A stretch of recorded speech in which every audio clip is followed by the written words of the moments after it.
السلام علیکم، میرا نام ہے رضوان علی اور آج میرے ساتھ موجود ہیں اس سیشن میں ایک بہت ہی دل نواز شخصیت گامدی صاحب کے شاگرد رشید ہیں اور ان کے داماد بھی ہیں۔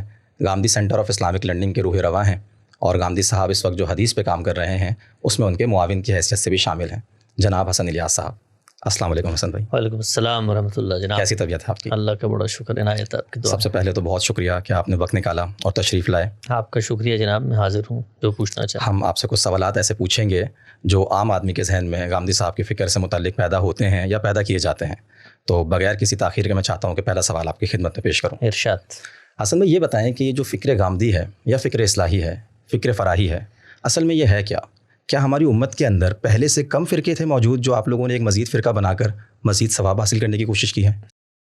دیکھیے، یہ فکر کا لفظ جب کسی شخص کے ساتھ منسوب کر کے بولا جاتا ہے تو اس کے ہاں استدلال کا جو بھی نظام ہے اس کو ممتاز کرنے کے لیے لوگوں کی تفہیم کے پس منظر میں کہا جاتا ہے، ورنہ اصل میں تو یہ سب کے سب فکر اسلامی ہے۔ یعنی اسلام اللہ تعالیٰ نے جب پیغمبر کی وساطت سے ہمیں دیا تو اس پہ غور و فکر کے سلسلے کا آغاز ہوا۔ یہ آغاز خود رسالت مآب صلی اللہ علیہ وسلم نے سب سے پہلے کیا ہے۔ دین میں اصولی ہدایات دی گئیں، عقل کہتی ہے اگر کوئی ہدایت مبنی پر علت ہے، اس کے پیچھے کوئی مقصدیت کار فرما ہے تو مماثل صورتحال پہ اس کا اطلاق کیا جائے۔ اسی طریقے سے اللہ کی جو منشا ہے اس کو دریافت کریں، اس کی خواہش ہے اس کی یافت، تو نئے معاملات میں جہاں پر قرآن و سنت براہ راست ہمیں کوئی ہدایت نہیں دیتے تو غور و فکر کا عمل ہے جو خود پیغمبر کی ذات سے شروع ہو جاتا ہے۔ پھر پیغمبر دنیا سے رخصت ہوئے تو اس کے بعد آپ کے صحابہ ہیں، ان کے سامنے غور و فکر کے لیے قرآن و سنت بھی موجود ہے اور رسالت مآب صلی اللہ علیہ وسلم کے عمل کا نمونہ بھی ہے، آپ کے علم و عمل کی روایت بھی ہے، آپ کا اسوہ حسنہ بھی ہے، آپ کی سیرت و سوانح بھی ہے، آپ کے فیصلے بھی ہیں۔ تو اس سے ایک غور و فکر کی، تفہیم و تبیین کی، علم کی روایت پیدا ہوئی۔ اس کو فکر اسلامی کہا جاتا ہے۔ اسلامی علوم کی روایت ہی ہماری ماضی کی تراث ہے۔ ہمارے سارے محدثین، سارے علماء، جتنے بڑے جلیل القدر مفکرین گزرے ہیں، ان سب نے یہی کام کیا ہے۔ تو یہ اصل میں تو فکر اسلامی کی تفہیم کا کام ہے، دین کو سمجھانے کا کام ہے۔ اس کو جب کوئی شخصیت کی نسبت سے بیان کیا جاتا ہے کہ یہ فکر غامدی ہے، یہ فکر مودودی ہے، یہ فکر اصلاحی ہے، تو مراد صرف ان کی جو علمی کنٹریبیوشن ہے ان کو نمایاں کرنا ہوتا ہے۔ یہ ایک بات ہے۔ دوسری بات یہ ہے کہ دنیا میں جب بھی کوئی صاحب علم گفتگو کرتا ہے تو گفتگو کے دو طریقہ کار ہوتے ہیں۔ ایک یہ ہے کہ آپ مجرد اطلاقات میں اپنی عملی آراء لوگوں تک پہنچا دیں۔ دوسرا یہ کہ آپ کے سوچنے سمجھنے کا کوئی زاویہ نظر ہے، کوئی اصول و مبادی ہیں، کوئی تدبر کے زاویے ہیں جن کی روشنی میں آپ کے یہاں گفتگو ہوتی ہے۔ گویا آپ کے یہاں ہر چیز بٹس اینڈ پیسز میں زیر بحث نہیں آ رہی، بلکہ ایک مربوط نظام فکر ہے، اصول سے اطلاق تک اس کے اندر کنسسٹنسی ہے۔ تو جو صاحب علم دین کی ایک پوری کی پوری جامع تعبیر پیش کرتا ہے تو اس کی نسبت سے ہم کہہ دیتے ہیں کہ بھئی یہ فلاں صاحب کی فکر ہے۔ تو فکر فراہی دین کے اندر اسی طرح کی فکر ہے جیسے دین کی سیاسی تعبیر ہے، اس سے پہلے دین کی اور بہت ساری تعبیرات رائج رہیں، فقہی تعبیر ہے، صوفیانہ تعبیر ہے۔ تو اگر ان تمام تعبیرات کی روشنی میں دین کے اندر کوئی انحراف پیدا نہیں ہوا تو اس سے بھی نہیں ہونا چاہیے۔ بہت شکریہ، بالکل بات واضح ہو گئی ہے۔ اس میں ایک چیز میں آپ سے پوچھنا چاہوں گا کہ دین کا جو کانٹینٹ ہے، ہم کہتے ہیں قرآن و سنت جو ہے دین کے مشمولات ہیں، تو کیا یہ اپنی ذات میں کوئی اتنی ایمبیگوس چیز ہے کہ ہر زمانے میں مختلف اہل علم اٹھتے ہیں اور اپنے زاویہ نگاہ کے مطابق اس کو سمجھتے ہیں اور ایک تعبیر وجود پذیر کر دیتے ہیں؟ ہم دیکھتے ہیں پہلے امام غزالی نے صوفیانہ تعبیر وجود پذیر کی، پھر مولانا مودودی نے سیاسی تعبیر کی بنیاد رکھی، اور اب آپ لوگ ایک تعبیر پیش کر رہے ہیں۔ تو کیا دین کا کانٹینٹ اپنی ذات میں کوئی واضح احکامات اور ان کی کوئی تفہیم نہیں رکھتا کہ ہر کوئی اپنے حساب سے اس کی تعبیر دے دیتا ہے؟ دین کے کانٹینٹ کے دو پہلو ہیں۔ ایک پہلو وہ ہے جو میری آپ کی عملی زندگی سے تعلق رکھتا ہے، جس میں اللہ تعالیٰ کے ہم سے کچھ مطالبات ہیں۔ ہم نے نماز پڑھنی ہے، روزہ رکھنا ہے، زکوٰۃ ادا کرنی ہے، حج کرنا ہے، بچے پیدا ہوں، ختنہ کروانا ہے، نکاح و طلاق کے معاملات کیا ہیں، یہ سب کی سب جاری سنتیں ہیں۔ اجماع اور تواتر سے مسلمان اس کو آگے منتقل کر رہے ہیں۔ وہاں پر تو انڈرسٹینڈنگ کا کوئی سوال ہی نہیں پیدا ہوتا۔ اس سے آگے بڑھ کر دنیا کی ہر فیلڈ کے اندر بعض لوگ چیزوں کا علمی مطالعہ کرتے ہیں، اختصاصی مطالعہ کرتے ہیں، اس کے اندر اترتے ہیں۔ دیکھیے، میں آپ سب یہ جانتے ہیں کہ حفظان صحت کے بنیادی اصول کیا ہیں۔ کھانا صاف ستھری جگہ پہ رکھا جائے، اس کو کھایا جائے، وہ پرانا نہ ہو، اس میں کوئی سڑان اور بو نہ آ رہی ہو، اس سب کا ہم سب خیال رکھتے ہیں۔ لیکن اس کے باوجود لوگ بیمار ہو جاتے ہیں۔ جب بیمار ہو جاتے ہیں تو ان کو اطباء کے پاس جانا پڑتا ہے، ڈاکٹروں کے پاس جانا پڑتا ہے۔ تو ڈاکٹر کیا کرتا ہے؟ ڈاکٹر اصل میں آپ کے پورے جسم کا جائزہ لیتا ہے، وہ ان عوامل کو جاننے کی کوشش کرتا ہے جو بیماری کا سبب بنا ہے. آپ کے اندر اللہ تعالیٰ نے جو بیماری سے مدافعت کی صلاحیت رکھی اس کو جگانے کا کام کرتا ہے. تو یہ اختصاص کا کام ہے. دین کے علماء بھی یہی کرتے ہیں. یعنی دین بالکل واضح ہے اپنی ذات کے اندر، اور دین کے عملی احکامات 90% سے زیادہ اعمال میں منتقل ہوئے ہیں. اس میں تو کوئی سوچنے سمجھنے کا بھی کام نہیں. وہ تو آپ دیکھتے ہیں اپنے والد کو نماز پڑھتے ہوئے، وضو کرتے ہوئے، حج کرتے ہوئے، جنازے کے اندر تجہیز تکفین، وہاں کوئی غور و فکر کا معاملہ نہیں ہے. مسئلہ اس وقت پیدا ہوتا ہے کہ جس وقت آپ کے سامنے کوئی دینی حکم بیان کیا جاتا ہے، آپ اس دینی حکم کی علت کو جاننا چاہتے ہیں، اس کی مقصدیت کو جاننا چاہتے ہیں، اس کی ریلیونس کو جاننا چاہتے ہیں، یا اس حکم کو سمجھنے میں دو انڈرسٹینڈنگ ڈیولپ ہو جاتی ہیں، ان کی اختلاف کی نوعیت کو جاننا چاہتے ہیں، اور پھر اس کے بعد شعوری طور پر کسی ایک رائے کو اپنانا چاہتے ہیں. تو یہاں پر اہل علم سامنے آتے ہیں جو پورے کے پورے مذہب پر، الہامی روایت پر، اس کے پس منظر پر، انبیاء کے اجتہادات پر، ان سب پر غور و فکر کرتے ہیں. پھر آپ صلی اللہ علیہ وسلم کی نسبت سے ایک بہت بڑا ذخیرہ جو دین ہی کی تفہیم و تبیین پر مبنی ہے، اخبار احاد کا، ان پر غور و فکر کرتے ہیں. اب غور و فکر کرنے کا پہلا ناگزیر تقاضا کیا ہے کہ جن زبانوں کے اندر ہیں ان کا درک ہو، اس پر قدرت ملکہ آپ کو سوچنے سمجھنے کی سکتا. آپ عربی زبان سیکھیں گے. اب عام آدمی تو یہ نہیں کر سکتا کہ اپنی روزمرہ کی مشقتوں کو چھوڑ کے وہ زبان و بیان کے معاملات کو حل کرے. اسی طریقے سے اگلا جو ناگزیر تقاضا ہے وہ یہ کہ جس مسئلے پہ آپ غور و فکر کر رہے ہیں اس پر آپ سے پہلے بھی کچھ لوگوں نے غور و فکر کیا ہو، تو لٹریچر ریویو کا کام ہے، وہ بھی عربی میں ہے. تو تعبیرات کو پڑھنا، غور و فکر کرنا، یہ اختصاص کا کام ہے. تو دین کہیں پر بھی ایمبیگوس نہیں ہے، لیکن دین اس دنیا میں جس طریقے سے میرا اور آپ کا امتحان ہے، اسی طرح اہل علم کا بھی امتحان ہے. یہ دنیا کے بارے میں بات ہمیشہ ذہن میں رکھیں کہ صرف عمل کا امتحان نہیں ہے، علم کا بھی امتحان ہے. تو جو لوگ چیزوں کی بصیرت حاصل کرنا چاہتے ہیں، چیزوں کو مربوط کر کے پیش کرنا چاہتے ہیں، اپنے حالات، واقعات اور زمانے کی ریلیونس سے چیزوں کی مطابقت ثابت کرنا چاہتے ہیں، تو یہ اللہ کی کتاب ان کے لیے علمی غور و فکر کا موضوع ہے. تو یہ ان کا کام ہے، ان کو کرنا چاہیے. عام آدمی کو جس وقت کوئی ایمبیگوٹی محسوس ہو تو وہ 2-3 تعبیرات ہوتی ہیں ہمیشہ، ان سب کے پاس جائے، اہل علم کی صحبت میں بیٹھے اور ان سے ان کے دلائل کو جاننے کی. وہ جو دلائل وہ بیان کرتے ہیں اس کی بنیاد علم اور عقل کے مسلمات اور کامن سینس ہوتا ہے. تو وہ ایمبیگوٹی بڑی آسانی سے بالکل اسی طرح دور ہو سکتی ہے جس طرح میں بیمار ہوں تو 2-3 ڈاکٹروں کا اختلاف رائے میں اپنی عقل کی بنیاد پہ دور کر لیتا ہوں. ٹھیک ہے. تو اسی ضمن میں ایک سوال یہاں پیدا ہوتا ہے کہ مولانا اصلاحی یہ فرماتے ہیں کہ جو عام آدمی ہیں وہ بڑا خلاصہ پسند ہے، لیکن جب ہم دیکھتے ہیں کہ غامدی صاحب کی جو فکر ہے وہ ایک پورا مجموعی نظام فکر ہے، اس کے پیچھے ایک علت ہوتی ہے، بات نیچے سے اٹھتی ہے اوپر تک جاتی ہے. پہلے قرآن میں غور و فکر ہوتا ہے، پھر احادیث کو سامنے رکھا جاتا ہے، ان کی ریلیونس واضح کی جاتی ہے. تو ایک عام آدمی اتنی تحقیقی موضوعات کو آخر کس طرح سمجھ سکتا ہے؟ میں مثال دوں گا کہ ایک عالم کے پاس کوئی شخص آتا ہے اور پوچھتا ہے کہ مرتد کی کیا سزا ہے. وہ ایک حدیث کوٹ کر دے گا اور بتائے گا کہ رسول اللہ نے فرمایا کہ مرتد کی سزا موت ہے. یہی سوال جب غامدی صاحب یا آپ سے کیا جائے گا تو آپ بتائیں گے کہ قانون اتمام حجت کیا ہے، قرآن کے اندر اس کے کیا اصول ہیں، اس کے تحت احادیث کس طرح کام کرتی ہے. تو ایک عام آدمی آپ کی فکر کو کس طریقے سے اپریشیٹ کر سکتا ہے جب وہ اتنی تحقیقی موضوعات پر مبنی ہے؟ سب سے پہلی بات تو عام آدمی سے یہ ہوگی کہ آپ کے ذہن میں سوال پیدا کیوں ہوا کہ مرتد کی سزا کیا ہے، کیونکہ آپ سے متعلق تو کوئی سوال نہیں ہے. لیکن آج کل کے معاشرے میں اگر دیکھا جائے تو وہ کہیں پہ کچھ پڑھ کر اٹھے گا تو اس کے ذہن میں اشکال تو پیدا ہو سکتا ہے. بہت اچھا جواب دیا آپ نے. پڑھ کر اٹھے گا، گویا اس نے کسی کی تعبیر کو پڑھا ہے، کسی کی رائے کو پڑھا ہے. وہ عام آدمی کی حیثیت سے آگے بڑھ کے، عام آدمی تو نماز روزہ زکوٰۃ حج کرنا تھا نا، وہ آگے بڑھا. آگے بڑھ کے اس نے اپنے علم کو بڑھانے کے لیے کسی تعبیر کا، کسی شخصیت کی رائے کا مطالعہ کیا. وہاں سے اس کو معلوم ہوا کہ مرتد کی سزا ہونی چاہیے. ٹھیک ہے. تو اب وہ سزا کے بارے میں میرے پاس پوچھنے آ گیا. کیوں آیا میرے پاس پوچھنے؟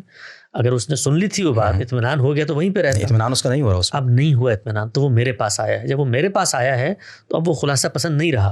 وہ آنے کے بعد مجھ سے سوال کر رہا ہے. اچھا سوال کر رہا ہے تو کیوں کر رہا ہے سوال؟ اگر اس کا اس بات پر اطمینان تھا، اس کا مطلب اس کے اندر کوئی اضطراب پیدا ہوا ہے. اس نے قرآن مجید پڑھا ہوگا، ایک طرف آیت بتا رہی ہوگی لا اکراہ فی الدین، دوسری طرف کہا جا رہا ہوگا قد تبین الرشد من الغی. پھر وہ سوچ رہا ہوگا بھائی میرے مولوی صاحب نے کہا کہ ان بندوں کو تو مار دینا ہے، تو اور مار دیں گے. اچھا ان کو مار دینا ہے تو اگر ہم مسلمانوں میں سے کوئی عیسائی ہو جاتا ہے تو پھر اس کو تو ہم یہ کہیں گے مار دیں. عیسائیوں میں سے کوئی ہمارے پاس ہو جاتا ہے تو پھر ان کے بارے میں ان کی کیا رائے ہوگی؟ اس کو ہم کہیں گے بڑا ظلم کر رہے ہیں. نہیں، اسے تو ہم گلے لگائیں گے. تو گلے لگائیں گے کہ نہیں؟ ہم تو گلے لگائیں گے. عیسائیوں کو کیا کرنا چاہیے؟ ان کو بھی نہیں مارنے دیں گے. کیوں نہیں مارنے دیں گے؟ کیونکہ اسلام کو بھول گیا. اب یہ نا مرتد کے ساتھ موت ہے نا، تو کنسسٹنٹ رہنا چاہیے نا آپ کو. کہ میرا مذہب چھوڑ کے کوئی وہاں جاتا ہے تو اس کو تو مارا جائے گا. صحیح ہے. اور ان کا چھوڑ کے میرے پاس آتا ہے تو میں گلے لگاؤں گا اور وہ بھی اس کو ہر پیچھے سے بھیجیں گے. نہیں ہوگا نا. تو اصل میں کانٹرڈکشن ہوتی ہے. عام آدمی جو ہے اس کو انڈر اسٹیمیٹ نہیں کرنا چاہیے. اچھا. وہ خلاصہ پسند تو ہوتا ہے اس باب میں کہ آپ نے دین کی مجموعی بات اس کو بتاتی، لیکن جب اس نے کوئی اطلاقی رائے سمجھی ہے، اس رائے کے بارے میں اس کو اضطراب پیدا ہوا ہے، تو وہ پیدا کرنے کے بعد میرے پاس آ گیا ہے. آپ آ گیا ہے تو کچھ سوال میں اس سے کروں گا کہ بھئی کیوں آئے ہو، تو وہ بتائے گا یہ اضطرابات ہیں، تو میں بتاؤں گا کہ دیکھو یہ جو اضطرابات پیدا ہو رہے ہیں یہ دین میں پیدا ہی نہیں ہوتے. اور سب سے بنیادی چیز زیر بحث آئے گی جو دنیا کے ہر علم و فن میں آتی ہے، وہ یہ کہ بات کا ثبوت کیا ہے. تم نے یہ بات سنی ہے، کس سے سنی ہو؟ کہا کہ مولوی صاحب سے سنی ہے. صحیح ہے. مولوی صاحب کو وہی آئی تھی یا کہ اللہ کے پیغمبر کا کوئی ارشاد ہو؟ کہ اللہ کے پیغمبر کا ارشاد ہے. پیغمبر کا ارشاد ہے تو پیغمبر کے ارشاد کے بارے میں خود ہمارے علم کا اتفاق ہے کہ اس کے اندر 5 چیزوں کا جائزہ لینا ہے. صحیح. 2 کانٹینٹ سے متعلق ہوں گی، 3 بیان کرنے والوں سے متعلق ہوں گی. بھائی وہ قرآن و سنت کے خلاف نہ ہو، علم و عقل کے مسلمات کے خلاف نہ ہو. جو بیان کرنے والا ہے اس کی ثقافت، اس کی عدالت، اس کی یہ سب چیزیں زیر بحث آئیں گی. اس کا حفظ و اتقان زیر بحث آئے گا، سلسلہ سند کا اتصال زیر بحث آئے گا. تو یہ سب چیزیں بتاؤں گا. بھائی جس سے سن کے آ رہا وہ بھی یہ کہتے ہیں. آپ آؤ قرآن میں تو قرآن مجید یہ بات بتا رہا ہے، تو جو بتا رہا ہے بات اس کا استدلال بھی وہ سننے کے بعد پھر اضطراب رہے گا تو مولوی صاحب کے پاس چلا جائے گا، تو پھر اس سے پوچھے گا. تو اس طریقے سے علم کا سفر طے ہوتا ہے. اس سے کبھی نہیں گھبرانا چاہیے، نہ عام آدمی کو انڈر اسٹیمیٹ کرنا چاہیے. عام آدمی کی جگہ پر رہے، نماز پڑھے، روزہ رکھے، حج کرے، کوئی مسئلہ نہیں ہے. وہ جب اس معاملے میں جاتا ہے کہ مرتد کی سزا، تو اصل میں یہ دین کا شعوری علمی مطالعہ ہے جو وہ شروع کر چکا ہے.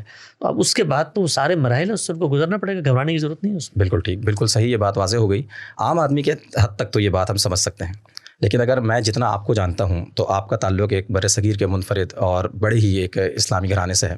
آپ کے جو پرنانت ہے علامہ یوسف بنوری، وہ مولانا انور شاہ کاشمیری کے شاگرد رہے، اور ساتھ میں انہوں نے کراچی میں ایک بہت بڑا مدرسہ بھی قائم کیا جو علامہ بنوری ٹاؤن کے نام سے جانا جاتا ہے. ایک اتنے بڑے مذہبی گھرانے میں آپ کی ولادت ہوئی، اس کے بعد وہ کون سے فکری مسائل تھے یا کچھ علمی مسائل رہ گئے تھے جو حل طلب تھے کہ وہ حل نہیں ہو سکے اور آپ کو پھر ذاکر خامدی صاحب کی شاگردی اختیار کرنی پڑی؟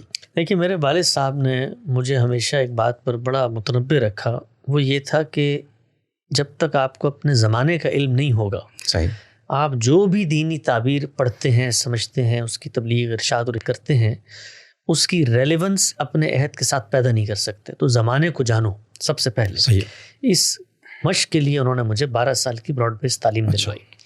میں وہ تعلیم حاصل کرنے کے بعد جب دینی روایت کی طرف میرا التفات ہوا اور اپنے انہی بزرگوں اور آبا کی جو جاری کردہ سلسلے تھے وہاں پہ میں نے شرف تلمس طے کیا، تو کچھ ہی عرصے بعد مجھ پر یہ بات واضح ہو گئی کہ جو کچھ بیان کیا جا رہا ہے یہ علم، عقل، استدلال اور موجودہ حالات کی مطابقت سے کہیں بھی ہم آہنگ نہیں ہے. اچھا. اضطراب پیدا ہونا شروع ہوا. صحیح. جب اضطراب پیدا ہونا شروع ہوا تو ہم اپنے انہی علماء کی خدمت میں حاضر ہوتے تھے. صحیح. ان سے پوچھتے تھے کہ بھئی یہ جو بات آپ بیان کر رہے ہیں دین کے نام پر، یہ ممکن کیسے ہے؟ صحیح. اس کی عملی افادیت کیا ہے؟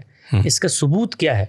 تو ان تمام سوالوں کے جواب میں جو نقطہ پیش کیا جاتا تھا وہ ایک ہی تھا کہ یہ اجماع امت پر مبنی ہے. ٹھیک ہے. چاہے وہ قرآن کی کسی انڈرسٹینڈنگ کے بارے میں سوال ہو، چاہے وہ روایت کی تفہیم کے بارے میں سوال ہو، یا پھر وہ ہمارے پورے کے پورے فقہی منہاج یا تصوف کے منہاج کے بارے میں سوال ہو، ایک جواب دیا جاتا تھا. تو اصل میں یہ وہ بنیادی جواب ہے جس پر عدم اطمینان پیدا ہوا. اچھا. کہ اتنی بڑی تعداد لوگوں کی اگر کوئی بات کر رہی ہے تو وہ بات تو علم اور عقل کے کسی مسلمے پہ مبنی ہوگی نا. بالکل ٹھیک ہے. یا لوگوں کا جمع غفیر کسی چیز کی درست یا غلط ہونے کی اپنی ذات میں دلیل بن جاتا ہے. تو ہمارا جو بنیادی جس کو آپ کہتے ہیں چٹک پیدا ہوئی دماغ میں، اس نقطے سے پیدا ہوئی کہ اجماع دین کے باب میں، تفہیم کے باب میں، علم اور عقل کے استدلالی مقدمات کے باب میں اپنی ذات میں حجت نہیں بن سکتا. قابل التفات بنے گا. اتنی بڑی تعداد لوگ گفتگو کر رہے ہیں، کوئی وجہ ہونی چاہیے، لیکن یہ کہ وہ گفتگو کر رہے ہیں، ان کی رائے ہے، اس پر نسل بنیاد پہ تو نقطہ نہیں مانا جاتا. تو یہاں سے اضطراب پیدا ہونا شروع ہوا. جب اضطراب پیدا ہوا تو پھر جو معاصر افکار ہمیں دستیاب رہے، کچھ چیزیں پہلے پڑھی ہوئی تھیں، ان کے لنکس واضح ہونا شروع ہوئے. تو اس ایک لمبا سفر ہے، کئی سال کا، 8-10 سال گزرے دور طالب علمی ہوئے، کہ جہاں پر پھر ہم نے غامدی صاحب کو دریافت کیا اور ان کا جو پورا کا پورا منہاج ہے اس کو پڑھنے کا آغاز کیا. اور ابھی بھی اسی منہاج کو سمجھنے کے سفر میں 10-15 سال گزر گئے، میں جاری ہوں. اور بنیادی نقطہ یہی ہے کہ جو اصول ہیں ان کی اطلاق کے ساتھ ریلیونس پیدا ہونی چاہیے، جو دلائل آپ بیان کر رہے ہیں ان کو سورسز میں کوالیفائی ہونا چاہیے. صحیح. کیونکہ اگر تو میں کارل مارکس کی، فیثاغورس کی، افلاطون کی بات کو مان رہا ہوں تو پھر تو میں ان کی کسی بھی روایت سے اس بات کو اخذ کر لوں گا. اگر میں خدا کی سند سے کوئی بات کر رہا ہوں تو ابھی خدا نے بتانا ہے کہ وہ کیا بات ہے، کہاں بیان ہوئی ہے. جب وہ بات سامنے آ جاتی ہے تو آنے کے بعد پھر کچھ علمی اور عقلی مسلمات ہیں جن کے ذریعے سے ہم ان کو سمجھتے ہیں. مثلا وہ بات قرآن میں آ گئی ہے تو قرآن عربی زبان میں ہے. زبان آج کے مصر و شام اور عراق کے اخباروں کی زبان تو ہے نہیں، نہ حریری متنبی کی زبان ہے، عرب جاہلی کی زبان ہے. زبان کو سمجھیں گے، پھر زبان کو سمجھنے کے کوئی مسلمہ آفاقی اصول ہیں. بھئی لفظ ہے تو اس کا معنی ہے، تواتر سے منتقل ہوتا ہے، اس کا ایک کانٹیکسٹ ہے، اس کا سیاق و سباق ہے، کلام کے اندر آ کے الفاظ معنی بیان کرتے ہیں. تو اس سے بنیادی جو اسٹرکچر ہے اس نے متاثر کرنا شروع کیا. غامدی صاحب نے اپنی پوری کی پوری دینی تفہیم کو 2 جگہوں پر بیان کیا ہے. ان کی کتاب میزان میں اصول و مبادی کا مقدمہ ہے، ٹھیک ہے، اور ایک دین حق کا مقدمہ ہے. تو ان دونوں میں بتایا کہ غور و فکر کے اصول کیا ہیں، صحیح، اور غور و فکر کے نتیجے میں دین کا مجموعی شاکلہ کیا بنتا ہے، تعبیر کیا بنتی ہے. تو یہ وجہ ہوئی، ان کے علم نے متاثر کیا، اور جس وقت متاثر کیا تو پھر ہمیں مجبور ہو کر، یہ کوئی ہماری قربانی ہے، سیکریفائز نہیں ہے، ہمارے سامنے کوئی رستہ ہی نہیں تھا کہ پھر ہم اس فکر کو نہ صرف یہ کہ اپنائیں بلکہ اس کی دعوت و تبلیغ اس دنیا کے اکناف عالم تک پہنچائیں. بہت شکریہ، بہت اچھے طریقے سے آپ نے بات واضح کی. یہیں پر آپ نے ذکر کیا غامدی صاحب کی کتاب میزان کا، تو اس کی نسبت سے میں یہ پوچھنا چاہوں گا کہ اس کتاب کی نوعیت کیا ہے. نمبر 1. نمبر 2، غامدی صاحب یہ دعویٰ کرتے ہیں کہ انہوں نے اپنے پورا جو دین ہے، دین اسلام ہے، وہ اس کتاب میں بیان کر دیا ہے. 700 صفحے کی کتاب میں پورا دین اسلام کو بیان کرنا یہ ممکن کس طرح ہے؟ نمبر 2. اور تیسری بات آپ یہ بتائیے گا کہ اس کے لیے وہ کہتے ہیں کہ 17 سال کی مدت انہوں نے صرف کی. تو کیا 700 صفحے کی کتاب کے لیے اتنے لمبے عرصے کی ریاضت، یہ بات کو سمجھ میں آتی ہے؟ ہمارے اصل میں بر صغیر میں پچھلے 200 سال بہت کانفلکٹ اور اضطراب کے سال گزرے ہیں. اس میں ہمارا تہذیبی زوال ہوا ہے. اس تہذیبی زوال کے باعث ہمارا جو اپنی تاریخ اور امت کی جو علمی روایت تھی اس سے بھی جو تعلق ہے اس کا انقطاع ہوا ہے. ٹھیک ہے. اس کے نتیجے میں دینی تعبیرات کیا ہوتی ہیں، بڑے لوگ افکار کیسے پیش کرتے ہیں، وہ افکار کیسے ایک اصولی نظام فکر میں ڈھل کر پوری کی پوری دین کی ایک جامع تعبیر دیتے ہیں، ان تصورات سے بھی ہم بہت دور ہو گئے. استخلاص وطن کی تحریکیں تھیں، سیاسی کشمکش تھی، مذہبی علماء کو 1000 سالہ اقتدار کا انفقاق ہو چکا تھا. تو اس کے بعد ساری جدوجہد شارٹ کٹس میں اقتدار کے حصول تھا. صحیح. اس پس منظر میں دین کی ایک بہت بڑی تعبیر اور لٹریچر بھی سامنے آیا. بالکل. تو اس لٹریچر کو جب آپ پڑھتے ہیں اور بے شمار آپ کو بکھری ہوئی سینکڑوں ہزاروں کتابیں مذہب اسلام پہ لکھی ہوئی نظر آتی ہیں، تو یہ فرق کرنا بڑا مشکل ہوتا ہے کہ دین کی ریفرنس اور سورس بکس کیا ہیں انڈرسٹینڈنگ کے حوالے سے، اور جو سیکنڈری لٹریچر ہے اس کی تفہیم و تبیین پہ لکھا ہوا ہے وہ کیا ہے. تو اس پس منظر میں اگر آپ دیکھیں تو میزان ہزاروں اسلامی کتابوں میں لکھی ہوئی ایک کتاب ہے.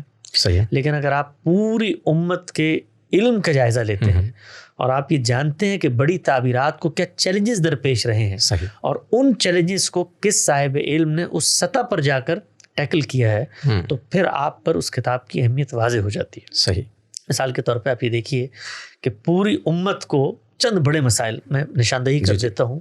اس وقت اس کی توضیح کا موقع نہیں. ہمارے ایک فاضل دوست مولانا عمار خان ناصر نے اسی موضوع پر ایک کتاب لکھی ہے، قرآن و سنت کا باہمی تعلق، اور انہوں نے بتایا امت کی بالکل ابتدا سے امام شافعی سے اس کا آغاز کر کے یہ بتایا ہے کہ وہ کیا بڑے مسائل ہیں قرآن و سنت کے باہمی تعلق کو دریافت کرنے میں، جو پوری امت کی 14 سالہ روایت میں کھڑے ہوئے ہیں، چیلنج کی صورت میں کھڑے، اور ہر صاحب علم ان سے نبرد آزما ہو رہا ہے، ان کا جواب دے رہا ہے. تو غامدی صاحب نے ان سوالوں کو موضوع بنایا جو لا ینحل مسائل تھے، اور نہ صرف یہ کہ موضوع بنایا ہے، تو اس کے ساتھ ساتھ پورے دین کے عملی مطالبات کیا ہیں. یہ جس وقت ہم تک پہنچتے ہیں تو ان میں جو جو روایات پیدا ہو گئی ہیں ان کی آمیزش ہوئی ہے. مثلا تصوف ہے، مثلا فقہ ہے، مثلا علم کلام ہے، مثلا تاریخ ہے، مثلا فلسفہ ہے. یہ سب کی سب چیزیں مل کر جو دین کا کانٹینٹ تھا اس کی تعبیر، دیکھیں تعبیر انسان نے کرنی ہے. انسان جب بھی کسی علم کو آگے منتقل کرتا ہے تو وہ اپنے حالات، واقعات اور زمانے کے علم کی رعایت سے کر رہا ہوتا ہے، اور اس کے ساتھ ساتھ وہ ٹرائل اور ایرر سے بھی گزر رہا ہوتا ہے. تو اس سب کو سامنے رکھ کر اثر نو طور پہ پیوریفیکیشن کا کام کرنا، تزکیے کا کام کرنا، چیزوں کو الگ الگ کر کے بیان کرنا، تو یہ پورا کا پورا عمل ہے جو میزان میں ہوا ہے. تو میزان بظاہر تو 700-800 صفحے کی کتاب ہے، لیکن اس کتاب کے پیچھے امت کا 1300 سالہ علم کھڑا ہے. اور غامدی صاحب نے جب اب ان کی بحثوں کو بتانا شروع کیا ہے، جی، اپنے پورے کے پورے استدلال کو سمجھانا شروع کیا ہے، تو چند موضوعات پہ جو اطلاقی طور پہ میزان میں چند لائنوں میں بیان ہو گئے ہیں، اس پر ہمیں کئی 100 گھنٹوں کی گفتگو کرنی پڑی. صحیح. آپ نے دیکھا ہوگا 23 اعتراضات سیریز میں. تو اس سے یہ اندازہ ہوتا ہے کہ یہ کتاب محض ایک کتاب نہیں ہے، بلکہ یہ ان نمائندہ دین کی تعبیراتی کتابوں میں سے ایک کتاب ہے جس نے امت میں مذہب کی من حیث المجموع ایک تعبیر پیش کی. میرا خیال ہے غامدی صاحب نے جب یہ کتاب لکھی تھی تو شاید ان کے پیش نظر بھی یہ تھا کہ وہ بعد میں اس کی تفہیم کے لیے الگ سے اس کی پریزنٹیشن اور سیشنز کریں گے اور اس کی تفہیم الگ سے اس کو پیش نظر رکھ کے آگے پھر سلسلے کو بڑھائیں گے. شاید یہی وجہ ہے کہ انہوں نے بعد میں اس کے لیے کچھ ویڈیوز وغیرہ بھی پھر ان کی ایسی موجود پڑھانے کا سلسلے کا آغاز کیا، اس لیے کہ جب کوئی صاحب علم لکھنے بیٹھتا ہے، اگر وہ اس طریقے سے موضوعات کو لکھے جس طرح سے ہمارے یہاں پی ایچ ڈی کے مقالے لکھے جاتے ہیں، تو ایک تو یہ ہے کہ وہ عوام کے لیے کوئی قابل فہم چیز نہیں ہوتی. صحیح. دوسرا وہ پھر کتاب نہیں رہتی، وہ پھر ایک بہت مفصل تھیسس بن جاتا ہے. اس لحاظ سے اگر آپ دیکھیں تو پھر 30-40 جلدوں میں اس کتاب کو ہونا چاہیے. تو غامدی صاحب نے جو اپنا استدلال کے اصول ہیں ان کو بیان کیا. صحیح. ان اصولوں کی روشنی میں جو ان کے اطلاقات ہیں ان کو بیان کیا. اس میں جو درمیان کا سفر ہے اور ان معاملات کو امت کی علمی روایت نے کیسے دیکھا ہے وہ وہاں زیر بحث نہیں ہے. صحیح. اس کو بہت اچھا بھی مولانا عمار خان ناصر نے اسی کتاب کے توضیحی حواشی لکھنا شروع کی ہیں جس میں بتایا کہ ان بحثوں کی اپنا پس منظر کیا ہے. ٹھیک ہے. تو کوئی شخص اگر اس کو پڑھنا چاہتا ہے میزان کو تو ان تمام چیزوں کو پیش نظر رکھ کے اس کو پڑھنا چاہیے. بہت شکریہ، بہت زبردست آپ نے جواب دیا، بات واضح ہوئی. اس میں ایک چیز بتائیے گا کہ غامدی صاحب اکثر اس بات کو بیان کرتے ہیں کہ میزان کے اندر تقریباً 1200 کے قریب روایات ہیں، رسول اللہ صلی اللہ علیہ وسلم کی احادیث ہے جو انہوں نے نقل کی. ایک شخص اتنی روایات اپنی سب سے بڑی کتاب کے اندر میجر ورک کے اندر لے کر آتا ہے اور ان کا قرآن و سنت کے ساتھ ریلیشن واضح کرتا ہے، لیکن اس کے باوجود ہم دیکھتے ہیں کہ امت کا ایک بڑا گروہ یا علماء کرام یا موجودہ جو ہماری مذہبی روایت ہے وہ سب سے پہلا جو الزام اس پر لگاتی ہے وہ منکری حدیث کا ہے کہ یہ شخص تو منکرین حدیث ہے، یہ حدیث کو نہیں مانتا. یہ دو چیزیں آپس میں اتنی زیادہ متضاد ہیں کہ عام آدمی سمجھ نہیں پاتا کہ جائے کس طرف. یہ کیا مخمصہ ہے حسن بھائی، اس سے نکالیے ذرا. ہاں، اس کا جو وجہ ہے اس میں جو تمہیدی نقطہ میں نے تھوڑی دیر پہلے بیان کیا تھا کہ اس وقت امت کے علم پر دور ابتلا ہے. اللہ اکبر. اور اس دور ابتلا میں سیاسی مذہبی تحریکیں، ہمارے وہ جو دینی مدارس تھے جو امت کی علمی تراث سے لوگوں کو متعارف کرانے کا باعث بنتے تھے، وہ اس سب سے اس وقت کاٹنے کا باعث بن گئے ہیں. تو لوگ ان پس منظر کی بحثوں سے واقف نہیں ہیں جو حدیث کے باب میں ہوئی ہے، اس علمی اختلاف سے واضح نہیں ہیں جو امت میں ہمیشہ سے چلا آ رہا ہے. تو تحفظ کی نفسیات ہے. بر صغیر میں جس وقت انگریز آئے اور ان کا تسلط یہاں پر قائم ہو گیا تو یہاں پر علماء نے ایک بڑا شعوری فیصلہ کیا. وہ فیصلہ یہ تھا کہ ہم نے اپنے تہذیبی ورثے کو اپنی اگلی نسلوں کو منتقل کرنا ہے. دارالعلوم دیوبند کی بنیاد بھی اسی فکری پس منظر اور تحفظ کی نفسیات میں پیدا ہوئی ہے. جس وقت آپ تحفظ کی نفسیات میں جاتے ہیں تو وہاں پر علمی تبادلہ خیال، علمی مکالمہ اس کی فضا نہیں ہوتی. وہاں پر آپ کے سابق امت کے سلف خلف علماء کی آراء کا انتقال، لوگوں کو اس سے متعارف کرانا، یہ علم کی بنیاد بن جاتا ہے. یعنی مقدمات کی تحلیل نہیں بلکہ ترسیل. صحیح. تو یہ پس منظر ہے جس میں علماء کھڑے ہوتے ہیں کسی بھی چیز کا جائزہ لینے کے لیے. تو جس وقت ان کے سامنے کوئی بات آتی ہے، نئی بات، اور نئی بات بھی وہاں سے کہ جہاں پر کوئی تہذیبی طور پہ مذہبیت کا پس منظر نہیں ہے. ایک ہوتا نا کہ آپ مثلا کوئی مدنی روایت ہے، ہمارے یہاں دیوبندی روایت ہے، بریلی روایت ہے، خیر آبادی اسکول ہے اور بہت سارے اس طریقے، وہاں پس منظر میں کھڑا ہوا کوئی صاحب علم، وہاں پر بھی بہت ساری اس طرح کی چیزیں ہو رہی ہوتی ہیں لیکن علماء ان کو ایک درجے میں ایڈجسٹ کر رہے ہوتے ہیں. کیوں؟ کیونکہ وہ ایک تہذیبی پس منظر میں کھڑے ہوتے ہیں. ورنہ کبھی میں آپ کو علماء کی ان اطلاقی آراء کے بارے میں بتاؤں، میں نے ایک زمانے میں فیس بک پہ بہت ہم متحرک تھے 8-10 سال پہلے، تو بڑے مارکے ہوتے تھے علماء کے ساتھ، بڑی جنگیں ہوتی تھیں. ٹھیک ہے. تو ایک صاحب علم نے کہا بھائی غامدی صاحب نے تو اتنی گمراہی پر اپنی بات لکھ دی ہے. تو میں نے اس وقت کچھ طبیعت میں تھوڑا سا بچپنا بھی تھا، تو میں نے ان کو ایک اقتباس نکال کے بھیجا اور میں نے ان کو کہا کہ یہ جو بات آپ کہہ رہے ہیں کہ اتنی متباحث کر رہی ہے، یہی بات تو مولانا تھانوی نے بھی لکھی ہے. صحیح. تو ان کا مجھے جواب آیا کہ سبحان اللہ، حضرت نے تو قلم توڑ دیا اور مجھ پہ بات بالکل واضح ہو گئی. ٹھیک ہے. تو پھر تھوڑی دیر بعد میں ان کو بتایا کہ یہ اقتباس مولانا تھانوی نہیں بلکہ مولانا اصلاحی کا تھا. تو اس کے بعد وہ مجھے کبھی نظر نہیں آئے، نہ انہوں نے مجھے کوئی جواب دیا اور نہ انہوں نے اس بات کو تسلیم کیا کہ جس چیز کی میں نے تحسین کی تھی وہ تحسین تو اپنی جگہ قائم رہے گی نا، کیونکہ کنٹینٹ تو ایک ہے، لیکن جیسی شخصیت بدلی تو تاثرات بدل گئے. تو ہمارے ہاں بھی بالکل یہی معاملہ ہے. تو غامدی صاحب نے جس وقت حدیث کے بارے میں آراء کو پیش کیا ہے تو علماء ایک تو اس چیلنج کے پس منظر میں کھڑے ہیں کہ اپنے علمی ورثے کو بچا کر منتقل کرنا ہے. دوسرا چیلنج ان کو ادھر پیش ہے کہ بر صغیر کے اندر جو خرد فروش طبقہ تھا، جو جدید دنیا کے بدلتے ہوئے حالات سے متعارف ہو چکا تھا، انہوں نے حدیث پر مبنی جو دینی انڈرسٹینڈنگ تھی اس کے تضادات کو بھانپ لیا. صحیح. اور جب بھانپ لیا تو اس کے نتیجے میں اس ذخیرے کے انکار اور اس ذخیرے کے بارے میں تخفیف کا رویہ انہوں نے اپنایا. تو جیسے ہی غامدی صاحب کی آراء سامنے آنا شروع ہوئیں تو تحفظ کی نفسیات نے وہاں سے کام کیا، اور جو کچھ حدیث کے بارے میں استخفاف کا ایک بر صغیر کے اندر رویہ پیدا ہو چکا تھا اس نے وہاں سے زور لگایا. اس کا نتیجہ یہ نکلا کہ انہوں نے کہا کہ اس پر بھی فوراً سے بند باندھو، یعنی یہ نہ ہو کہ یہ شخص بھی وہی بات کر رہا ہو جو باقی لوگ بات کر رہے ہیں اور تحفظ اپنی جگہ پر موجود تھا. تو اس کے نتیجے میں علماء میں ایک رد عمل پیدا ہوا. ابتدا میں انہوں نے لیبلنگ کی کوشش کی اور یہ سوچا کہ شاید ہم انہی فتنوں کے ساتھ ان کو ہم آہنگ کر کے ان کی زبان بندی کر دیں گے اور لوگوں کو متوائش کریں گے کہ اس طرح کے لوگوں کی بات نہ سنیں. لیکن جیسے جیسے حقیقت واضح ہونا شروع ہوئی تو اب یہ احساس علماء کو بھی ہو رہا ہے کہ حدیث کے باب میں آج تک جو نقطہ نظر اپنایا گیا، اس کے اندر جو لوپ ہولز تھے، اس کے اندر جو تضادات تھے، ان سب کو اگر روئے زمین پر کسی شخص نے حل کیا ہے تو وہ استاد مکرم جناب جاوید احمد غامدی صاحب. انہوں نے حدیث کو اس جگہ پر لا کر پلیس کر دیا ہے کہ اب قیامت تک، یہ میں بہت سمجھداری کے ساتھ دعویٰ کر رہا ہوں، علم انسان کا ہو، اس نے فوت ہو جانا ہوتا ہے، اس نے تبدیل ہو جانا ہوتا ہے، لیکن چونکہ غامدی صاحب نے حدیث کی پلیسمنٹ قرآن کی بنیاد پہ کی ہے، تو اب قیامت تک نہ کوئی منکر حدیث اس کا انکار کر سکتا ہے اور نہ کوئی مولوی جس نے قرآن کے برابر اس کو کھڑا کر دیا تھا اس کا اقرار کر سکتا ہے. اس کی صحیح جگہ پر اس کو پلیس کر دیا ہے.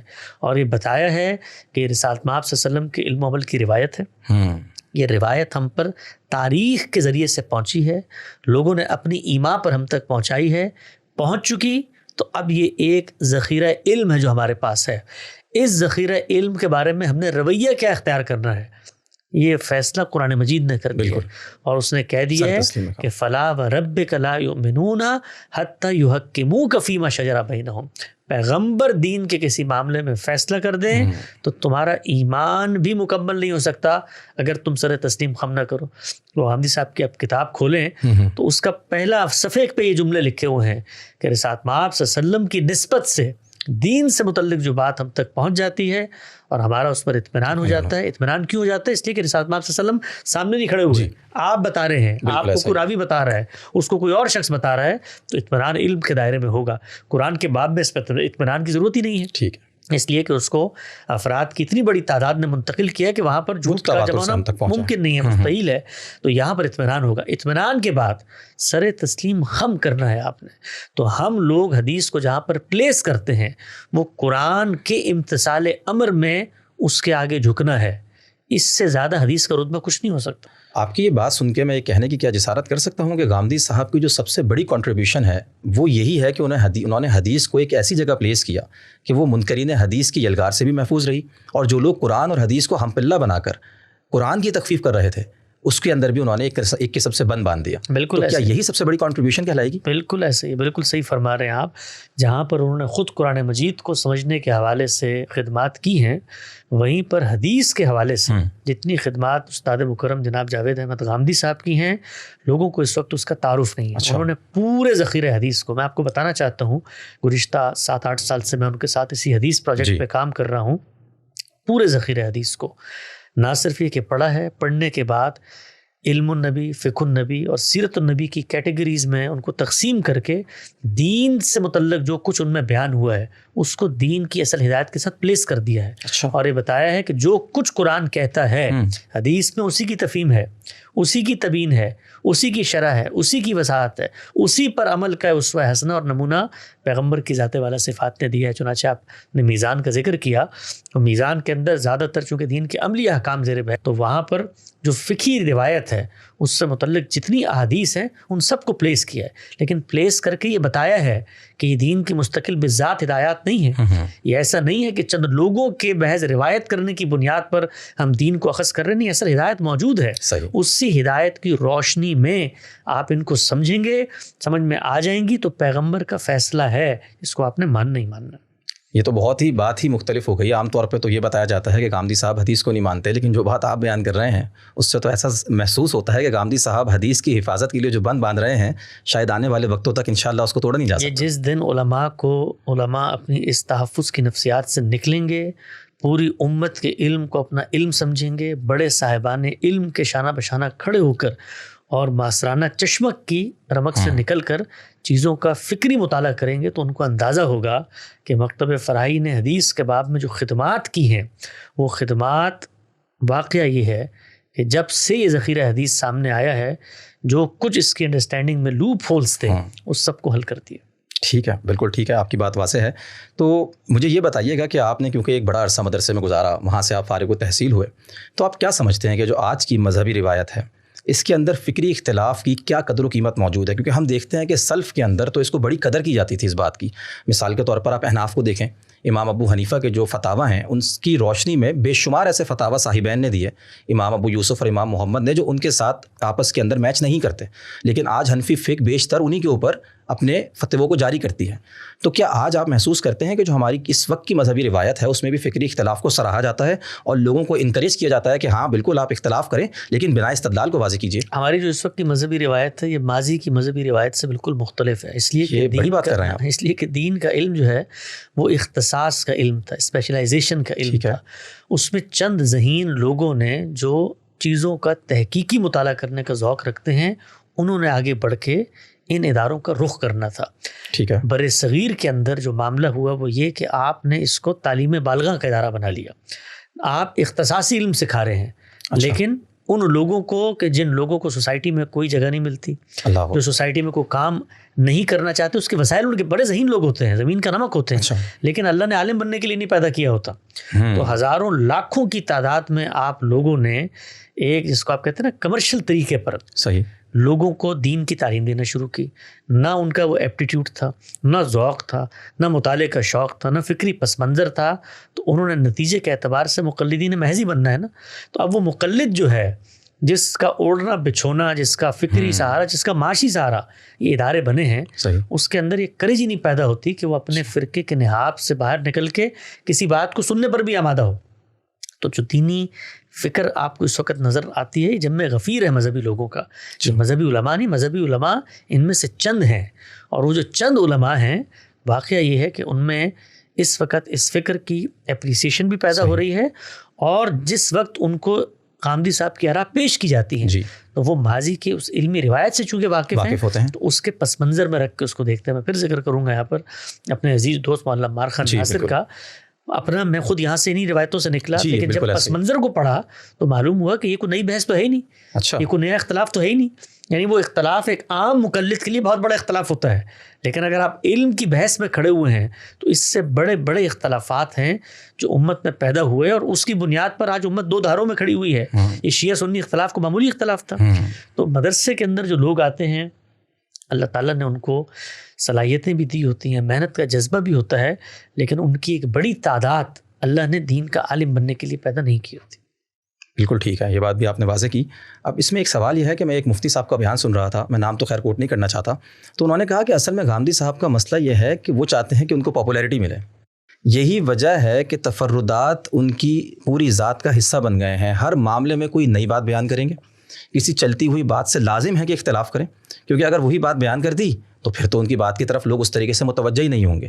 لیکن آپ ابھی بیان کر رہے ہیں کہ ہماری امت کی تاریخ میں پہلے سے لوگ آپس کے اندر اختلاف کر رہے ہیں اور بڑے بڑے اختلاف موجود ہیں.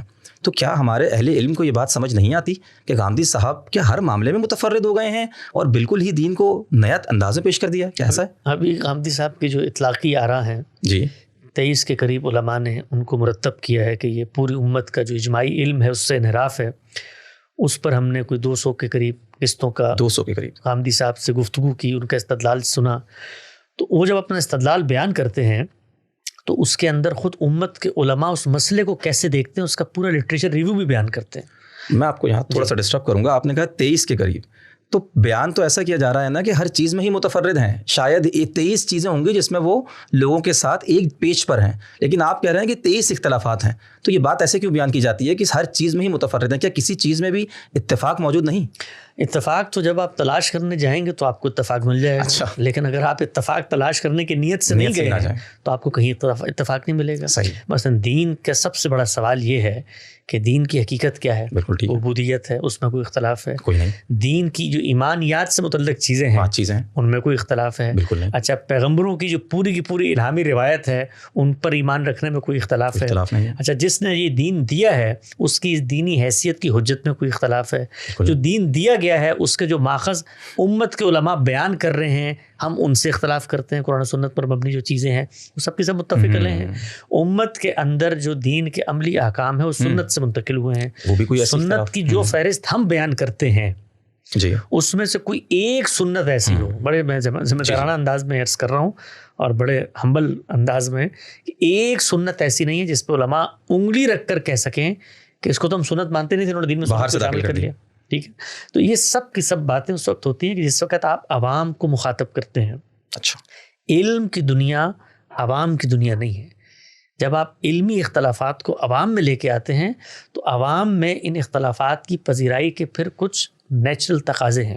اس میں آپ نے تہمت بھی لگانی ہے, نیت محرکات کو بھی جاننا ہے, اس میں آپ نے لوگوں کے عزائم کو بھی متعلق کرنا ہے اور مبالغہ بھی کرنا ہے, لوگوں کا موقف بھی غلط بیان کرنا ہے. اس لیے کہ جب تک آپ یہ نہیں کریں گے عوام میں آپ کی پذیرائی نہیں ہو سکتی.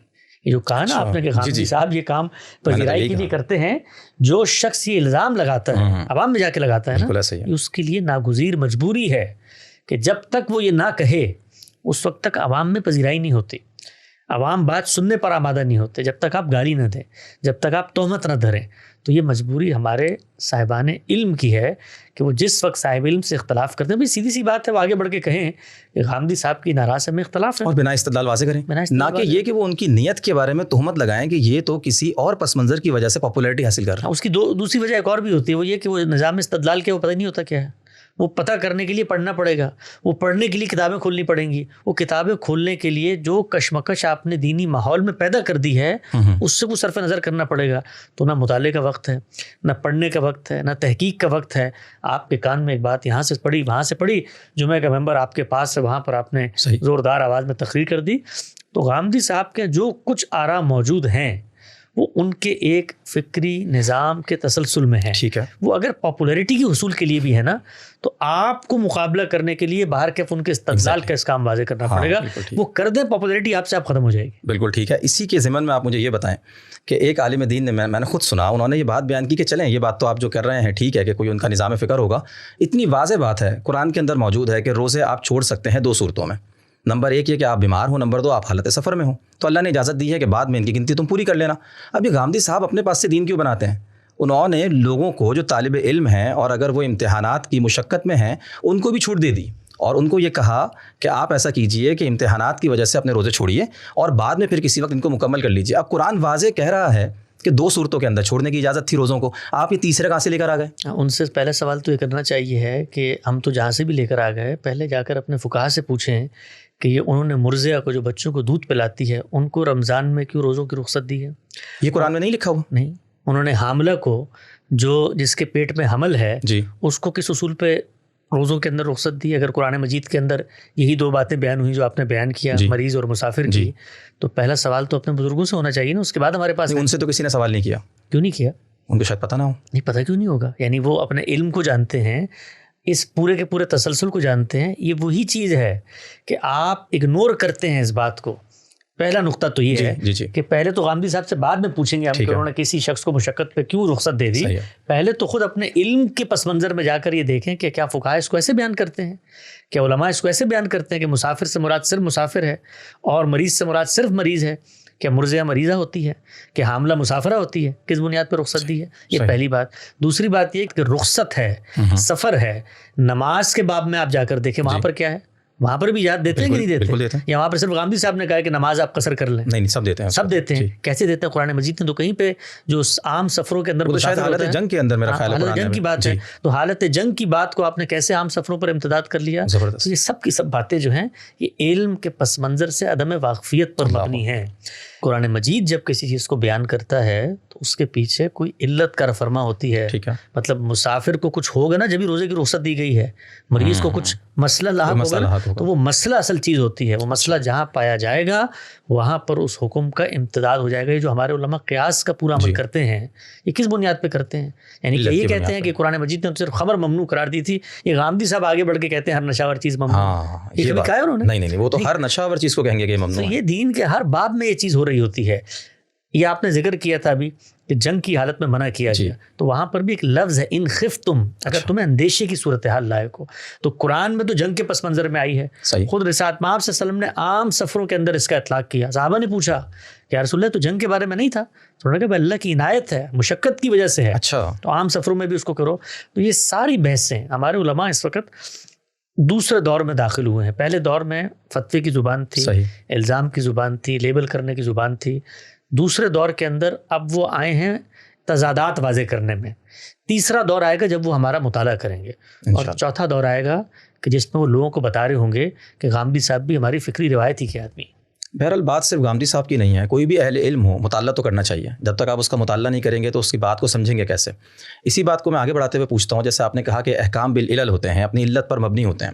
تو اب آج کے زمانے میں تو سفر بڑا آسان ہو گیا ہے، لوگ آرام سے بیٹھتے ہیں، 2 گھنٹے کے اندر دبئی پہنچ جاتے ہیں. تو کیا ایسی صورت کے اندر پھر انسان سفر کے اندر بھی روزہ رکھے گا؟ پھر روزہ نہیں چھوڑ سکتا؟ اسی طرح قصر کی نماز کے بارے میں بتائیں. انسان فیصلہ کرے گا. اگر حکم کوئی انسان سے متعلق ہے، مفتی صاحب فیصلہ کیوں نہیں کر رہے؟ اس لیے کہ مفتی صاحب مسافر نہیں ہے وہاں پر. یعنی مشقت اگر تو مجھے بھی وہی لاحق ہوتی ہے تو میں مفتی صاحب تک ٹرانسفر کر دوں آن لائن وہ مشقت، تو وہ مجھے بتا دیں.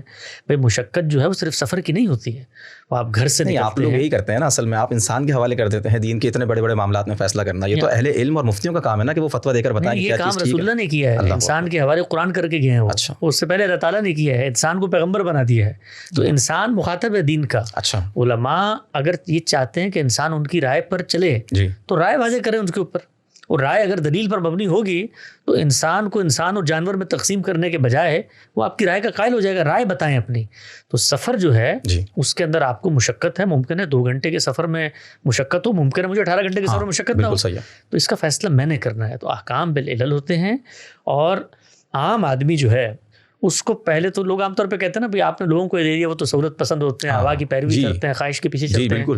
تو بھائی یہ سفر کے اندر آدھی نماز پڑھنا تو میرے لیے بات کا مسئلہ، پہلے تو میں اس کو خواہش کی پیروی سے نکالوں گا. یعنی اگر عام آدمی جس کو میں یہ مسئلہ بتا رہا ہوں اس کے اندر یہ پیدا ہو گیا تو مجھے تو پہلے اس پہ رونا ہے کہ وہ دین کے معاملے میں خواہشات کی پیروی کرتا ہے. نماز تو پھر بات کی بات ہے. تو یہ تمام معاملات کے اندر عام آدمی نے فیصلہ کرنا ہے. اصول ہم بتائیں گے. علماء رہنمائی کرتے ہیں، علماء لوگوں کو دعوت دیتے ہیں، کہیں پر غلطی ہوتی ہے تو متنبہ کر دیتے ہیں، بتاتے ہیں کہ نماز جیسا معاملہ اہمیت کا معاملہ، ان الصلاۃ کانت علی المؤمنین کتابا موقوتا، اس کو قضا نہیں کرنا چاہیے ہے اور اس کے اندر ڈنڈی بھی نہیں مارنی چاہیے. اللہ سے تعلق کا اظہار ہے، موقع ملے پوری پڑھ لو، سفر میں اللہ کی عنایت اس کو اپنا لو. بالکل ٹھیک ہے. میں بس آخر کے چند سوالات ہیں جو آپ کی خدمت میں پیش کرنے کی جسارت کروں گا. مجھے یہ بتائیے کہ غامدی صاحب کہتے ہیں کہ ہم کسی بھی فعل کے کفر کو یا شرک کو تو واضح کر دیں گے، لیکن جو شخص اس کا مرتکب ہو رہا ہے کیونکہ وہ تعویل کی بنیاد کے اوپر کسی غلطی میں مبتلا ہو سکتا ہے، تو اس لیے ہم اس شخص کو کافر یا مشرک نہیں کہیں گے. تو ذرا اس کی وضاحت کیجیے یہ کہ یہ کیسا ایک مخمصہ ہے کہ فعل کو مان رہے ہیں، فاعل کو نہیں مان رہے. جی، یہ جو ہمارے پوری بحث کی جاتی ہے تکفیر کی، اس پر میں چند بنیادی باتیں عرض کر دیتا ہوں. بہت تفصیل سے غامدی صاحب نے اپنی سیری 23 اعتراضات میں تکفیر پر گفتگو کی ہے. دیکھیے اس دنیا کے اندر اللہ تعالیٰ نے جب انسان کو بھیجا، بھیجنے کے بعد پیغمبروں کے ذریعے سے یاد دہانی کا ایک سلسلہ جاری فرمایا. ان پیغمبروں میں سے چند کو رسول بنایا. ان رسولوں نے آ کر جو کام آخرت میں ہونا تھا دنیا کے پردے پر بھی کر کے دکھا دیا. یعنی وہی جزا و سزا، وہی عذاب. اب دنیا کے اندر جزا و سزا ہونی ہے، یہ ایک پہلو ہے. اس کے بعد ایک دوسرا پہلو یہ کہ انسانوں میں 2 کنڈیشنز ہوتی ہیں. انسان یا کسی چیز کا انکار کرتا ہے یا کسی چیز کا اقرار کرتا ہے. اگر وہ اقرار کرتا ہے تو وہ اقرار کرتا ہے، اپنے بیان سے بتاتا ہے میں اقرار کر رہا ہوں. اگر وہ انکار کرتا ہے تو وہ انکار کرتا ہے اور اپنے بیان سے بتاتا ہے میں انکار کر رہا ہوں. پیغمبر جس وقت دنیا میں آتے ہیں تو آنے کے بعد وہ لوگوں کے سامنے حق پیش کرتے ہیں. ان میں سے ایک گروہ اس حق کا اقرار کر لیتا ہے، صحیح ہے، اور دوسرا گروہ آگے بڑھ کر خود یہ کہتا ہے کہ ہم انکار کر رہے ہیں. صحیح ہے، وہ کہتے ہیں ہم کافر ہیں. اس اعتراضات سیریز میں آپ دیکھیں قرآن مجید کے پورے استقصاء کو غامدی صاحب نے کھول کے رکھ دیا ہے کہ وہ کہتے ہیں ہم کافر ہیں. اچھا، تو جب کوئی شخص کہتا ہے میں کافر ہوں اور پیغمبر موجود ہے تو اب پیغمبر کی موجودگی میں اس کے اوپر کچھ احکامات کا ارتکاب ہونا ہے. مثلا پیغمبر آئیں تو عذاب آئے گا. پیغمبر کی موجودگی میں اس نے حق کو چھوڑ دیا ہے, مرتد ہو گیا تو اس کی سزا دی جائے گی. وہ مشرک ہے تو اس کی الگ سزا ہے, اہل کتاب ہے تو الگ. وہ اقرار کی جگہ پہ کھڑے ہوئے, وہ بتا رہے ہیں کہ ہم منکرین ہیں. صحیح ہے. تو مومنین اور منکرین یا مسلمان یا کافر, یہ اپنے اقرار سے آدمی بنتا ہے. یہاں تک بات سمجھ میں آ گئی؟ سمجھ آ گئی ہے. اس کے بعد پیغمبر کے سامنے جو لوگ موجود ہیں وہ کہتے ہیں ہم کافر ہیں. کافر کا مطلب کیا ہوتا ہے؟ کافر کا مطلب یہ ہوتا ہے کہ ہم انکار کر دیا آپ کی بات, جانتے بوجھتے انکار کر رہے ہیں. ٹھیک ہے, جانتے بوجھتے انکار کر رہے ہیں. انکار کرنے کا نتیجہ بیان کر رہے ہیں کہ کیوں انکار کر رہے ہیں. صحیح. تعویل نہیں ہے, نہیں تعویل نہیں ہے, وہ دلیل ہے انکار کی. مثال کے طور پہ مشرکین مکہ کیا کہتے ہیں کہ ما نعبدہ الا لیقربونا الی اللہ زلفی. بالکل ٹھیک. بھائی ہم تو صرف اس لیے انکار کر رہے ہیں کہ یہ جو بت ہیں جن کے بارے میں تم ہمارے ساتھ آ کے لڑتے ہو, یہ تو ہم ان کی عبادت اس لیے کرتے ہیں کہ ہمیں اللہ کے قریب کر دیتے ہیں. یہ تو انکار کی دلیل بیان کر رہے ہیں, تعویل نہیں کر رہے. نہیں کہ جی انکار ہم اس لیے کر رہے ہیں کہ آپ کی جو قرآن مجید آپ نے پڑھ کے سنایا ہے اس کی آیت کی اس انڈرسٹینڈنگ سے ہم اس نتیجے پہ پہنچیں کہ پیغمبر کو نہیں ماننا. یہ نہیں کر رہے وہ, یہ نہیں کر رہے وہ. تو یہ صورتحال واضح ہو گئی. اس میں جو شخص انکار کر رہا ہے وہ جانتے بوجھتے کر رہا ہے. پیغمبر کی موجودگی میں چونکہ اس پر عذاب بھی آنا ہے تو اب انصاف کا تقاضا یہ ہے کہ اس شخص پر عذاب آئے جو اقراری مجرم ہو اور جانتے بوجھتے یہ کام کر رہا ہو. اور یہ دیانتداری کا تقاضا ہے کہ اگر میں اس کو کافر کہتا ہوں تو میں بھی اس کرائیٹیریا کو پورا کروں. کیا کرائیٹیریا ہے؟ کہ یا اس کا انکار خود سامنے آ جائے یا میں اس کے دل کے اندر اتر کے فیصلہ کر لوں. دل کے اندر تو ہم نہیں اتر سکتے, اب پیغمبر نہیں ہے. اب دل کے اندر اگر ہم نہیں اتر سکتے تو ایک ہی کنڈیشن باقی رہ گئی کہ وہ خود آ کر کہے کہ میں کافر ہوں. ٹھیک ہے. اگر وہ یہ نہیں کہتا تو میں کیا کروں گا؟ میں اس سے پوچھوں گا آپ کون ہیں؟ وہ کہتا ہے میں اسلام کو نہیں مانتا, میں مسیحی ہوں. صحیح ہے. تو میں کہوں گا آپ مسیحی ہیں, یعنی غیر مسلم ہیں.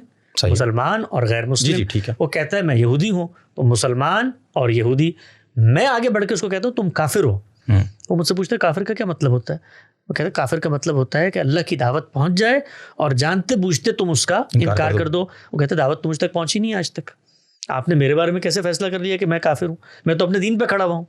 تو کیا میں ایک شخص کے بارے میں جب یہ فیصلہ نہیں کر سکتا تو اس کائنات کے اندر جو اربوں لوگ ہیں ان کے بارے میں فیصلہ کر سکتا ہوں کہ میں نے دعوت پہنچائی, دعوت کی حجت واضح کی, اس کے بعد اس نے جانتے بوجھتے انکار کیا, دل میں پہنچ نہیں سکتا, دعوت میں نے پوری پہنچائی نہیں, تو گویا اب میں کافر کی اصطلاح استعمال ہی نہیں کرتا, غیر مسلم کی اصطلاح استعمال کرتا. غیر مسلم حقیقت کا بیان ہے. ٹھیک ہے. یہ دو صورتیں ہو گئیں.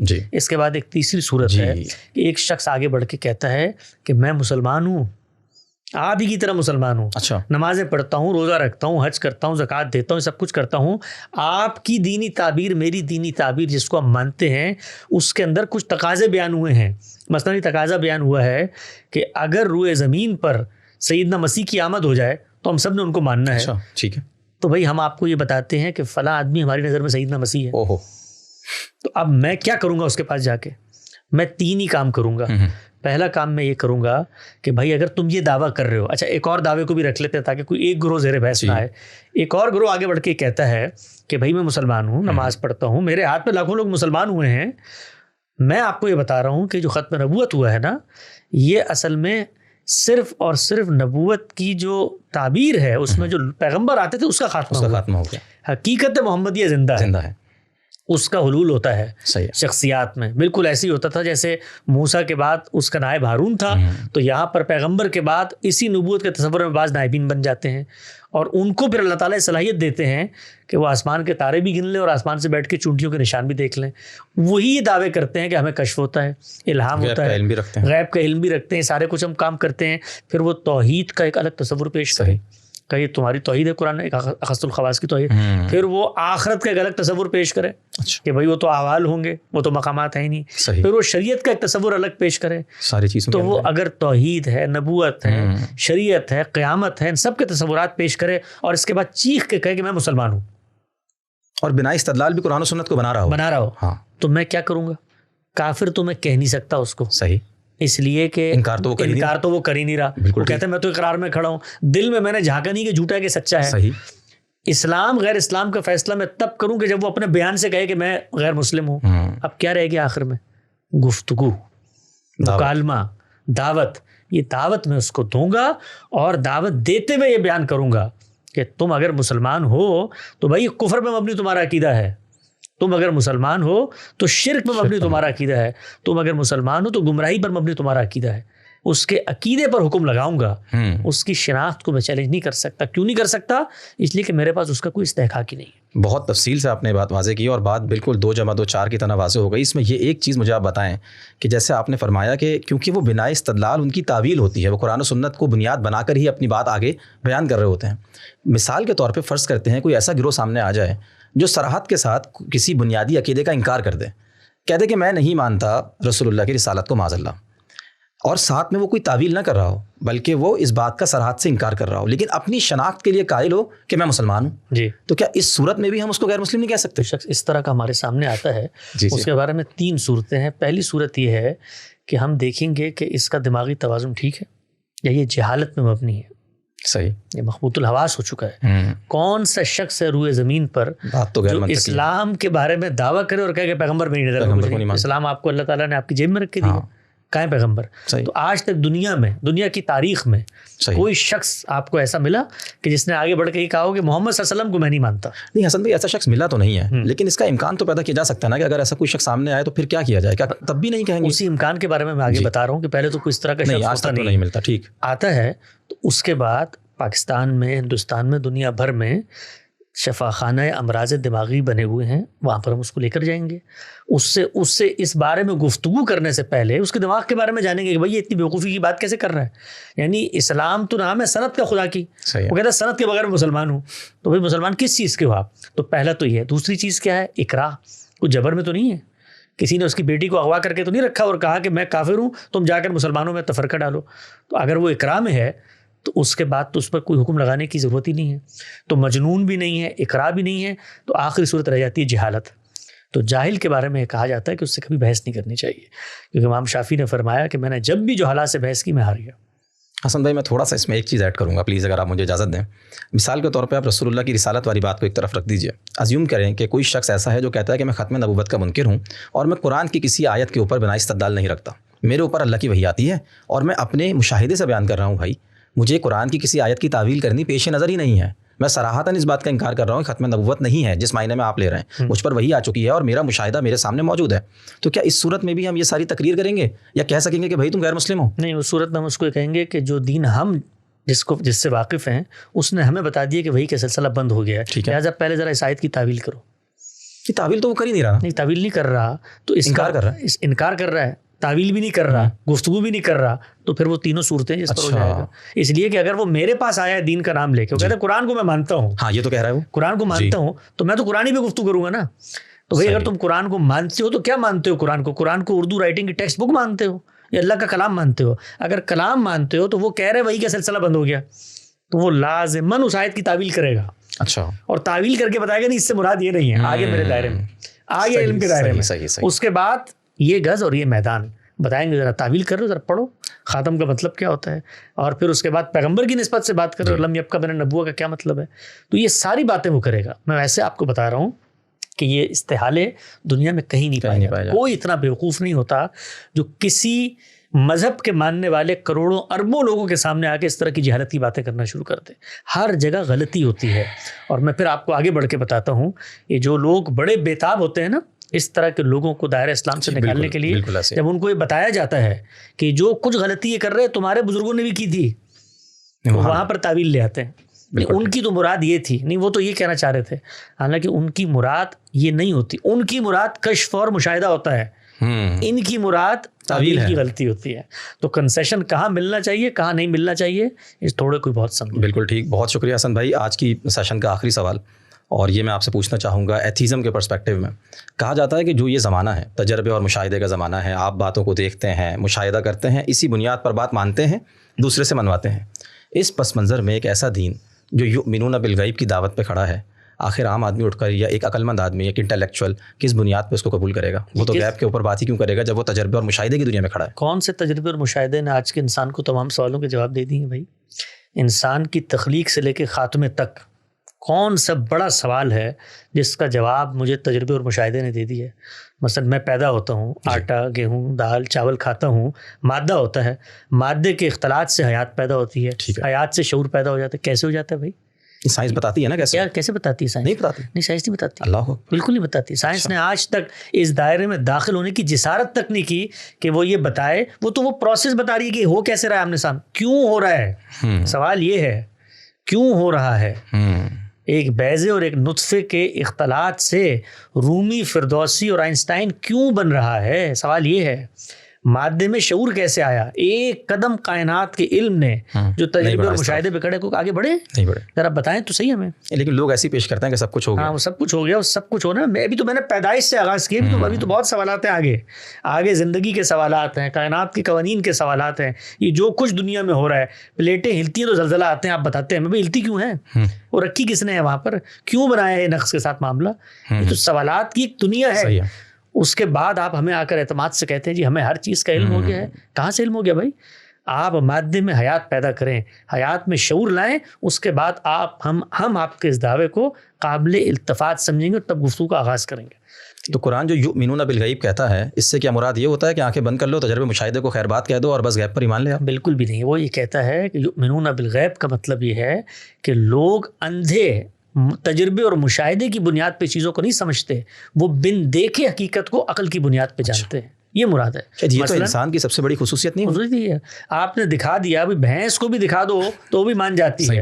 مولانا اصلاحی فرماتے تھے کہ انسان کا سب سے بڑا امتیاز یہ ہے کہ وہ سڑک پہ گاڑی چلا رہا ہے اور آگے سے گیند آ گئی ہے، تو اس گیند کو دیکھ کر وہ رفتار آہستہ کرتا ہے، یہ استنباط کرتے ہوئے کہ پیچھے کو بچہ بھی بھاگ کے آ رہا ہوگا. تو انسان نام کس چیز کا ہے؟ اچھا یہ موجودہ سائنس ہے ہماری، یہ موجودہ سائنس کے تجربے اور مشاہدے پہ کھڑی ہے. صرف انفرنس کا پورا عمل جو ہوتا ہے اس کے اندر کیا حصی مشاہدہ ہوتا ہے. یہ بڑی بچکانہ باتیں ہیں. انشاءاللہ ان تمام باتوں کے اوپر بھی بہت جلد ہم الہاد کے موضوع پر ایک سیریز کرنے کا ارادہ رکھتے ہیں. جو کچھ بنیادی استدلالات ہیں اس کے تار و پوت کو اسی طرح بکھیریں گے جس طریقے سے پیغمبر نے آ کے شرک کے تار و پوت بکھیرے تھے. بہت شکریہ حسن بھائی آپ کا، ہم بہت شکر گزار ہیں کہ آپ نے اپنا وقت نکالا. آپ کی عنایت، آپ کی محبت.